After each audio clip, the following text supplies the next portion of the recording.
అటు 9,590 ఓట్లతో వెనుకంజలో ఉన్నారు స్మృతి ఇరానీ, అమేథీలో రాహుల్ గాంధీ ముందంజలో ఉన్నారు. వైనాడులో భారీ ఆధిక్యం దిశగా రాహుల్ గాంధీ ముందంజలో ఉన్నారు. 52,000 ఆధిక్యంలో రాహుల్ గాంధీ వైనాడులో కంటిన్యూ అవుతున్న పరిస్థితి కూడా మనం ఇక్కడ చూడొచ్చు. రైట్, పూడి తిరుపతిరావు గారు తమిళనాడు అన్నామలై, అది కూడా అన్నామలై డౌన్లో ఉన్నారు. రైట్. తమిళనాడులో భారతీయ జనతా పార్టీ అభ్యర్థి కొంత ఆ పార్టీ ఫైట్ బ్రాండ్ నేతగా ఉన్న అన్నామలై వెనుకంజలో ఉన్నట్టుగా మనకి అప్డేట్స్ అందుతున్నాయి. పూర్తి వివరాలు మరి కాసేపులో కనుక్కుందాం. పూడి తిరుపతిరావు గారు, ఈ ఎన్డీఏ 222 స్థానాలు, అలాగే అదర్స్ 30 స్థానాలు లీడ్లో ఉన్నారు. దీనిపై ఏం చెప్తారు సార్?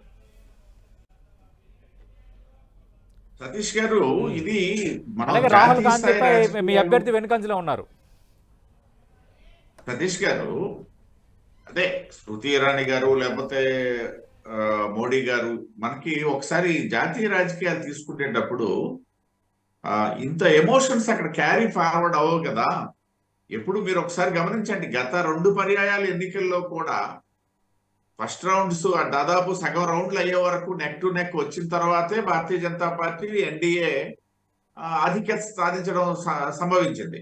గతసారి 303 మేము ఇండివిజువల్ గా గెలుచుకునేటప్పుడు కూడా స్టార్టింగ్ రౌండ్లలో ఇటువంటి ఫలితాలు మనం చూసినటువంటి సందర్భం ఉంది. అంటే ఏకపక్షంగా జాతీయ స్థాయిలో ఇప్పుడు మనకి ఆంధ్రప్రదేశ్ లో అనుకోండి, ఇక్కడ ఉన్నటువంటి పరిస్థితి లేదు. వైకాపా ఫెయిల్యూర్స్, మా విద్యాసాగర్ గారు చెప్పినట్టు మేము ఎప్పుడు ఫెయిల్యూర్స్ అని